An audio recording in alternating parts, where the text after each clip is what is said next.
भारत की व्यवस्था समझिए कि एनसीईआरटी की किताबें लिखने वाले लोग, कॉन्स्टिट्यूशन पर सवाल करने वाले लोग, सिविक साइंस लिखने वाले लोग या सिविक्स लिखने वाले लोग, उन्होंने भारत के चित्रण वो गजब के किए हैं कि भारत भी शर्माता है कि आखिर हमारे देश में इतना बुरा कैसे। अब ये छोटे छोटे बच्चे जो भारत का भविष्य हैं, छोटे छोटे बच्चे जो भारत सीख रहे हैं, स्कूलों में ही तो सीखेंगे। वहां स्कूलों में भारत सिखाने की बजाय एनसीईआरटी की किताब में लिखा गया कि ये भारत में जुडिशरी करप्ट है।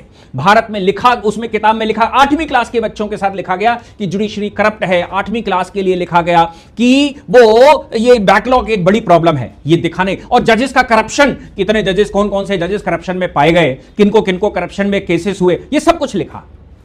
हमने परसों बताया था कि चीफ जस्टिस के सामने ये मेंशनिंग हुई, उसके बाद उन्होंने कहा हम संज्ञान लेंगे। रजिस्ट्री ने बाकायदा डायरेक्टर को बताया, एनसीईआरटी के डायरेक्टरेट ऑफ एजुकेशन को बताया कि भाई एनसीईआरटी की किताब में ये सेक्शन 8 की या क्लास 8 की किताब में ऐसे लिखा है, जुडिशरी को करप्ट बता दिया गया है। तो एक प्रेस कॉन्फ्रेंस हुई, उस प्रेस कॉन्फ्रेंस में डायरेक्टर ने यह कहा कि ये जस्टिफाइड है, एक तरह से जस्टिफाइड करने की कोशिश की और ये बताया कि भाई देखो ये जो व्यवस्था है, इस व्यवस्था में राइटर लिखता है, फिर वो ऑब्जर्वेशन पर जाती हैं, वो हम सही कर लेंगे। और कुल मिलाकर उसका क्लैरिफिकेशन ये नहीं दिया गया कि ये गलत है। आज सॉलिसिटर जनरल को उपस्थित होना पड़ा, सुप्रीम कोर्ट के चीफ जस्टिस ने सॉलिसिटर जनरल को बुलाया और सॉलिसिटर जनरल से उन्होंने कहा कि आप मुझे बताइए कि ये क्या है। तब सॉलिसिटर जनरल ने कहा साहब ऐसा दोबारा नहीं होगा, केवल 24 किताबें ही निकली थी, अभी तो 26-27 के सेशन के लिए किताबें, इसलिए अभी थोड़ी सी बुक्स निकली हैं और वो वैसा हो गया।